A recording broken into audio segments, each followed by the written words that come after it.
So get rid of the ladder. Career paths are going to look different. How are you going to expect a Generation Y to stay with your organization if they think they've got to work 25 years to get the next promotion? So what used to be a vertical career path is now going to look like a matrix, isn't it? It's going to be all over the place. It's not going to be where you have to wait till Tommy retires before you can have that job. And it's not going to be based on tenure. Let me talk to you about loyalty. I was asked to contribute for an article by a newspaper, and they said, will you share some insight on leadership? I said, sure. And I'm careful with the press because they don't always get it right. But this guy seemed to be credible, so I said, yeah, I'll contribute. And he says, well, we've interviewed a lot of the leaders in the community, and here's what they said makes a good leader. And the very first word out of his mouth was loyalty. I said, oh my goodness. I'm going to step in this with both feet right out of the gate. Here's what I told him. I said, loyalty is something that you appreciate, you honor, you respect, you treasure, you respect, but loyalty itself gets you absolutely nothing at the table. In a performing organization, what gets you a seat at the table? Performance. And with this new generation, that's one of the realizations that we're going to make, is just because she's 25 years old doesn't mean she can't do that job. Doesn't mean she has to wait till she's 40. We're going to understand that, hey, it's going to be based upon capability and performance. If not, they're going to leave. If they think, well, my boss is, oh, no, if they don't think that there's an opportunity for them to develop, they're going to leave. So, does stress matter? This video is self-explanatory.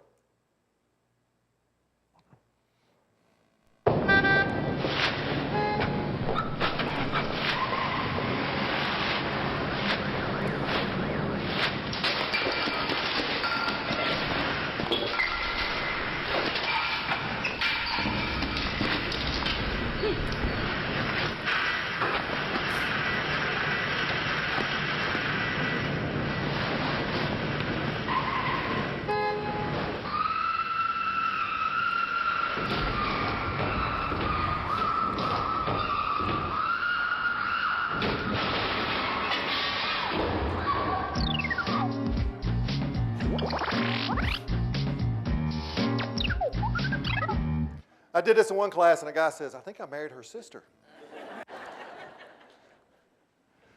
So let's talk about Generation Y some more. It's real easy for us to say, it's just like any other generation when they were young. And it's real easy for us to use that as an excuse not to see that they're different. Think about this. Generation Y, they're very impatient when it comes to development, when it comes to technology, when it comes to anything that they embrace. Why do you think they're so impatient?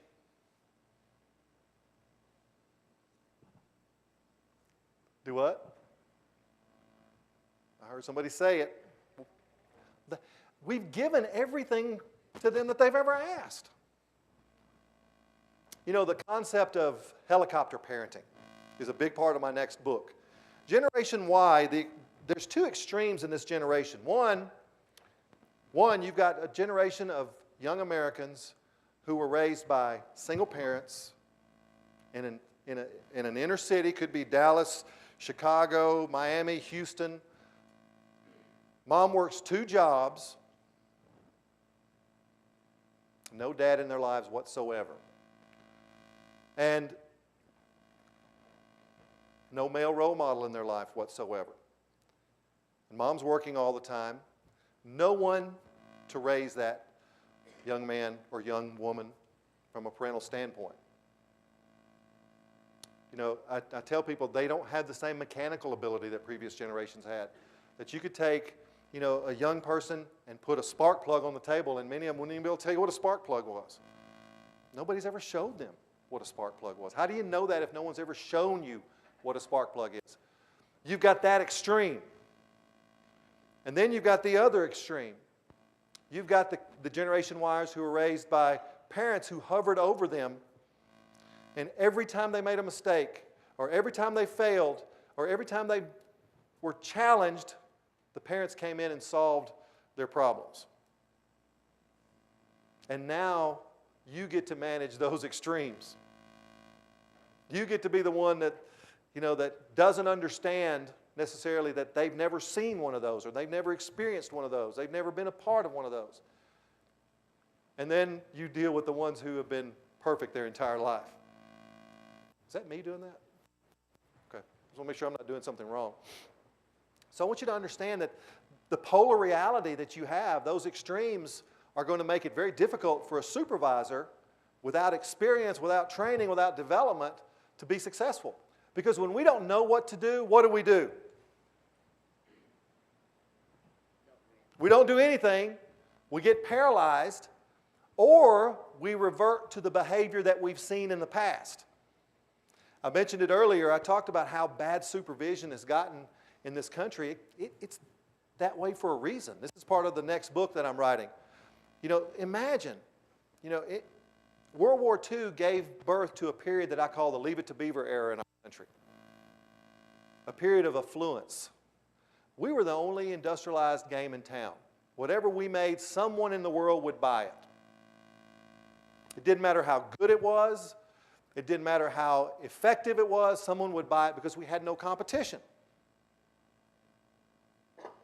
Think about it from a manufacturing standpoint. Think about it from an automotive standpoint. Some of you may be too young to remember, but how horribly made were the cars back in the 1970s? Now, there were some good cars. There were some fun cars. My brother had a 78 Cougar. The door was as long as from me to Brandy, and it had like 5 or 6 stages of shut. My dad drove a Ford pickup and had to call it a little cigarette window, and you had to put paper and coins in that window so the sucking sound wasn't so loud that you could have a conversation in the vehicle. And I didn't know till I was a grown-up that you didn't have to put oil and power steering fluid in a vehicle every time you got gas. Good cars. If you doubt me, there is a video that you can find online called Saving General Motors. And General Motors went back and looked at the historical trends with cars. And they saved some in their warehouses, in some of their museums. They have the cars from those eras. The Gremlin. The Pinto. My car in the 80s, the Fiero. Anybody have a Fiero? Did you love that Fiero? Mine broke down all the time. It was very cool when it was running, but that whole mid-engine thing didn't really work real well when it first came out. My point is, during that period of time, folks, we didn't develop supervisors. We didn't develop leaders because we had a generation of baby boomers who would tolerate bad supervision. And healthcare wasn't isolated from that. It wasn't something that was separate and apart. The cross-functional theories of leadership and ideals that supervisors were supposed to do and not supposed to do, back then it was intimidate by fear. Make people afraid. That gave birth to what I call the 1970s style for supervision. And you know what you did, especially in heavy industry? When you wanted to pick a supervisor, you picked the biggest, ugliest, scariest, hairiest men. Ladies need not apply. You line them up on a wall, you handed them all hard hats, and you said, all right, throw the hard hat across the room. Whoever can yell, cuss, and scream the loudest, that's your supervisor right there. Very much a fear-based methodology of supervision. Well, it wasn't until Generation Y that we realized that that doesn't work. That doesn't work because you'll leave. You'll vacate. You'll disappear. I can't tell you how many companies I'm working with now. There's a concept that I don't think it applies necessarily in healthcare, but it's something that may, and I guess I want your feedback on this. There's a concept called talent saturation that is going on with one of my clients in a rural part of Arkansas. They have 2 major facilities that employ 1,000 employees each, and because their methodology of supervision is so bad, it's so intimidating, it's so fear-based, they've already hired everybody in the region. Well, guess what they're doing now? They're rehiring them. The ones they fired for not coming to work, they've changed their attendance policies. They're starting to bend so that they're picking the worst of that population. Well, think about how difficult it's going to be for them when Generation Y becomes dominant. Think about how important it is for them to understand what we're talking about today. They're very entrepreneurial. Very entrepreneurial. Many Generation Y's are starting computer-based companies at home. The idea of my teenager, because we live in East Texas. What do you think we have a lot of in East Texas? What kind of trees? Pine trees. My son, and of course he's a very flash-in-the-pan young man, but he started a company selling pine cones online. He had the idea that, hey, everybody in the world doesn't have all these pine trees, and I've got plenty of them. Now, it lasted about 6 months. I encouraged him, but they think that way. Now, what's the concept of an intrapreneur? What is an intrapreneur?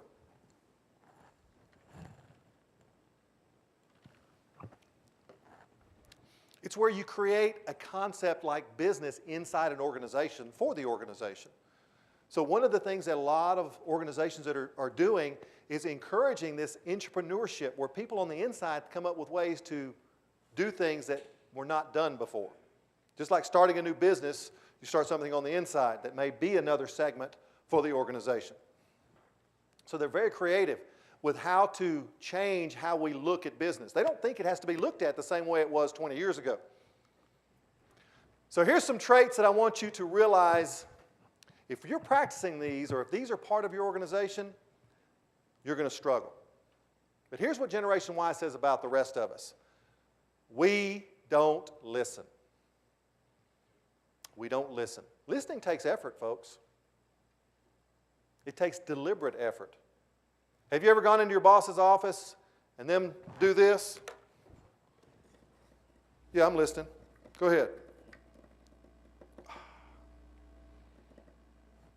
You still here?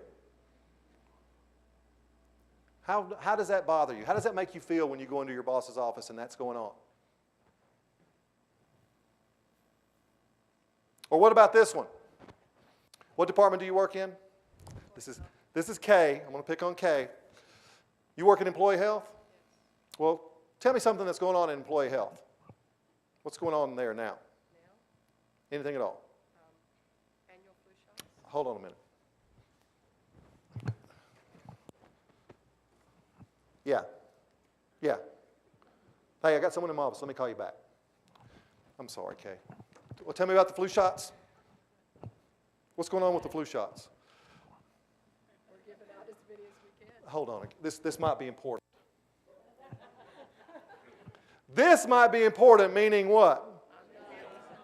Why do we think the person who took the time to come see us is more important than the person that was on the phone? Listening takes effort. It takes deliberate effort. One of the best bosses I ever worked for, a guy named Bert, and I learned this from him. And two major influences on me were two supervisors that I had. One named Bert and one named Stan. But you know what Bert would do every time I went into his office? He'd get up from his desk and he'd come sit at this little round table. He didn't have the typical 2 chairs. He put a little round table there. And I asked him one day, I said, Bert, why do you do that? Why do you get up and come sit at this table every time I come in here? He goes, John, there's too many distractions. He goes, I can't listen to you and deal with those distractions, so I get away from them. And on that table, he always kept a little yellow legal pad. And he took notes. I said, why do you take notes? He goes, because my mind wanders, and taking notes makes me listen to you. I thought, man, this guy works hard at listening. He works hard at it, and he was one of the best bosses I ever had. He was also the same one that when I messed up, and I messed up a lot, he'd come in my office and shut the door and go, all right, what did we learn from that? And I asked him, I said, why do you say we? What did we learn from that? He goes, John, I learned from your mistakes just like you do. I never felt afraid to fail working for Bert. And I've also had the boss who I never felt comfortable in their office. I always felt like I was imposing, like I was interrupting. You ever worked for that person? And I would catch myself not going to tell them things that I know they needed to hear because I didn't want to have that feeling of interruption. Look at number 2. We don't assign meaningful work. In other words, we play down the importance of the work. We don't build it up. And 3 says we don't know how to delegate. We don't know how to coach. We don't know how to give information to people based upon what we expect from them. And then number 5, disrespect for young people. They treat us like idiots. It becomes a self-fulfilling prophecy. Any of you members of a Rotary Club here? No Rotarians in the room? Rotary, I love what Rotary stands for. I love it's the service, the 4-way test, but I got kicked out of Rotary because I couldn't attend the meetings. I traveled too much. But I love what it means. And my son remembers this. My older son remembers. He was probably 13 years old, and I was going to a Rotary meeting, and I took him with me. And the beauty about Rotary is if you have a guest, you have to introduce your guest. And I didn't plan this. It just came out. So anybody have a guest? I stood up. I said, yes, I have a colleague with me. This is Cameron Grubbs. And to this day, he remembers. He said, Dad, do you remember when you called me a colleague? That was cool. You know, I didn't do it intentionally. It just came out, but I made him feel important. I made him feel like he was a big deal. Not a kid or not an intern or not something like that. This kid, he felt important, and he remembers it to this day. What about those people who try to rule by intimidation? They rule through fear. If you create a fear-based environment with Generation Y, you're not going to keep them very long. There's a difference, and a lot of supervisors don't know this, there's a marked difference between fear and respect. You may fear that bully on the playground, but you didn't respect them. And after any amount of time, if we have a culture based on fear, it turns into retribution. We figure out what we're going to do to get back at them. And then the last one, appearance. Now, this is a touchy subject for some people because it's changing so fast. But I want you to think about this. This young generation, if we throw out every young person because of tattoos and piercings, we're going to throw away a lot of good young people, aren't we? It doesn't mean what it meant a generation ago. You know, people with tattoos 25, 30 years ago, people were judged by that. Young people today, that's part of their culture. It's part of how they express themselves. My 18-year-old's talked about, and I'm trying to encourage him not to get a tattoo, but I don't want to say no. Because if I say no and he's 18, yeah. So I'm trying to encourage it. And I told him, I said, I almost did it several times when I was in the Army. And I didn't, and I'm glad I didn't now. But I'm not going to judge anybody for a tattoo or a piercing. We stigmatize people based upon their appearance, and that generation's not. A young kid on my baseball team, he was helping me coach. When he turned 18, he said, I'm going to get a tattoo. And his parents said, when you're 18, you can get one if you want one. Well, as soon as he turned 18, he went and got a tattoo on his shoulder. Guess what it was? A cross. He was a very religious young man, and he wanted to express it through a tattoo. Piercings. It's a funny story. And I'm not telling you to not have a policy on tattoos and piercings at all, because you serve a community. But I want you to imagine, I have a system that used to treat my water. I live out in the country. I used to have a well. And that system, every year, required a maintenance service. And I scheduled the service, and the young man shows up at my house. And I open the door. Let me describe what the young man looked like. He was wearing a company uniform, and that's where everything that I considered normal stopped. Sleeves, tattoos. He had Medusa snakes coming out of his collar. Company uniform, had his name on one side, had the company name on the other. Piercings everywhere you could get a piercing. Nose, eyes, lips. Had horns coming out of his nose. All over his ears. I'm like, whoa. He's trying to send a message, isn't he? He came in. You know, that young man was so professional. He was so good at his job. He was amazing. And I tell people that story because you do have to have a policy. What if it wasn't me that answered that door? What if it was an 85-year-old widow living by herself? It would what? Shut the door. Just understand that our overemphasis on appearance is going to change with this next generation. Even our high school has changed. Used to be, we live in a small town with a rural high school. Used to be if you had a tattoo in high school, you had to keep it covered up. You know what the policy says now? As long as it's not vulgar or rude, you don't have to cover it up anymore. Think about it from a motorcycle standpoint. When I was a kid, if you saw a group of motorcycles, oh, that's Hell's Angels right there. Today, it's probably your doctor, your dentist, your CPA. They're weekend warriors, right? So don't be so engrossed in appearance. Understand that you will have a policy. You will have to manage that, but don't judge too quickly based on appearance. Now, here's what they want. I told you what they didn't want. Now I'm going to tell you what they want. They want you to provide work that matters. Don't give them just the menial work. Let them be a part of something. One of my clients in southern Missouri, they took their Generation Wires and took them to their customers to visit their customers so that they could see what their work ended up being like in reality. And they said, man, these guys, it was the best thing we ever did was invest in these folks like that. And look at assignments. Be flexible. Be flexible. A lot of baby boomers, especially male baby boomer managers, don't realize this very simple challenge that a lot of young single moms are facing. You cannot drop off that kid before 7:30 in the morning, right? You can't. They can't be unsupervised. You have to get them there at 7:30. And if they're 1 minute late past 5:30 picking them up from daycare, it's $10 a minute. So these managers that don't understand that, they're saying, well, she'll run over you at the end of work trying to get out of here. Well, there's a reason for that. There's a purpose for that.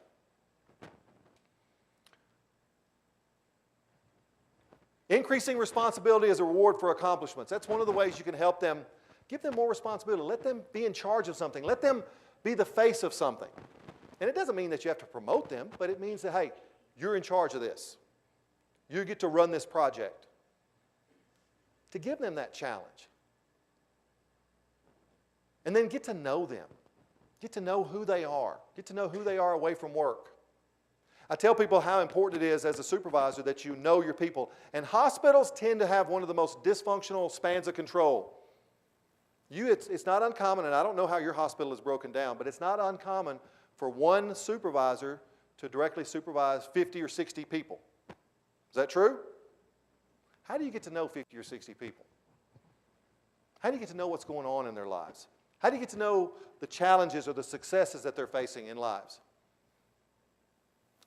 So get to know them. They want you to know who they are, that they like to play baseball, or they like this, or that they like that. They want to know those things. Provide training. I'm trying to get to a break because I'm watching all of you. You're like, oh, too much, too long without a break. Do you guys have a mentoring program here? And it doesn't have to be a formal, fancy program, but it's one way to give them an opportunity to feel important.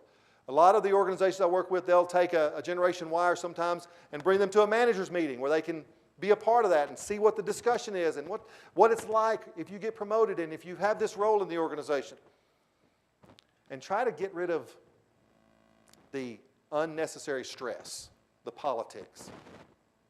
All right, let's take a break. I know we're not due for one, right? I don't think yet. I'll give you an example. When my father passed away, some of his friends helped eulogize him. And what do you remember the most from those times? The funny stories. So what I tell people is if we can see humor in those periods, those dark periods, then there's no excuse for us not to try to bring humor into the workplace. And I mean healthy humor. I don't mean horseplay that's negative or destructive. But if you don't know what your department's fun meter is like, you need to ask your people, is this a fun place to work? And try not to give them the answer in the question. The very old stereotype of the boss is going to change. We're going to more become colleagues than we are hierarchical in the future. And just because you're the top dog doesn't mean that you need to be, you know, the guy in the big desk looking down upon everyone else who's doing their work. And we're going to have to let go of some of that and understand that, hey, this is about a collective team more than it is about one person. Jim Collins, in his book Good to Great, called it a genius with 1,000 helpers. One of the reasons that many leaders struggle is they feel like they have to be the one that solves all the problems. And I know you've heard this old saw, but the greatest leaders surround themselves with people who are smarter than they are. And you delegate to those people. If any of you feel an inordinate amount of stress at work today, it's probably most likely because of your inability to delegate. And that might be because you have the wrong people on the team or you haven't developed the people that you have. But as a supervisor or a manager, you should get to the point where you have slack in your day. Because you know what we become like if we don't do that? We become like that great stuff expanding foam. We can allow our activities to fill our day doing things that are not value added from a leadership standpoint so that we don't have time to do the things that are most important. For instance, what's your first name? Daniel. Do you have a dog, Daniel? Yep. Dog guy? Yeah. All right, let's just say Daniel's a dog guy and I'm his supervisor and he gets a new puppy. New puppy to the family. How important is it for me as his supervisor to go ask him about the new dog and how that's going? Very? Why? Shows you kind of relate to me.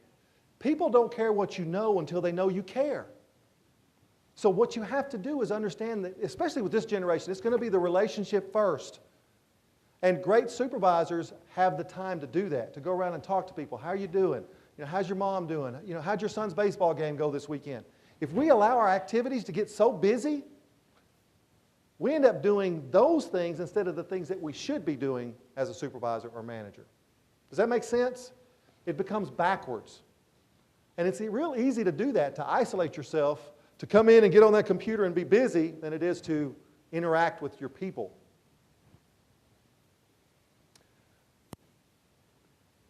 Feedback. Do you know that most people don't know that there's a 5-step methodology to give feedback?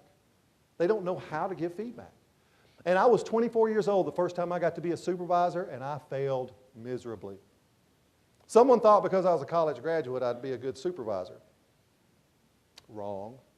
It takes a completely different set of skills to supervise a job than it does to do a job. And just because someone was a good therapist doesn't mean they're going to be a good supervisor of therapists. Different skill set altogether. And you know how we train most supervisors? We say, hey, throw them into the deep end of the pool and we just watch. I don't think she's going to make it. She's struggling a little bit. You know, we have to give people the tools that they need to be successful in that job. And a lot of people are struggling. This is a concept that's going to be in the new book. A lot of people hate being a supervisor. They hate everything about it. But they took the job because it was the only way they could grow financially. And then some people start to harbor this deep, dark secret where they really wish they could get fired so they could go back to doing what they were before.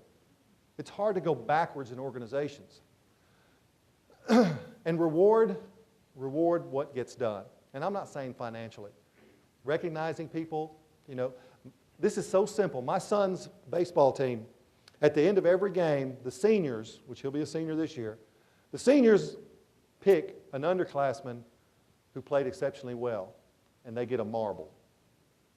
A marble that you can buy a gazillion for $10. He's got those little marbles visible in his room that he's earned as a freshman, sophomore, and junior. They mean a lot to him. So come up with a creative way to reward your people for doing well. Think about positive reinforcement. I don't know how we became so negative in business where we wait for people to screw up and then we say something. We don't use positive reinforcement.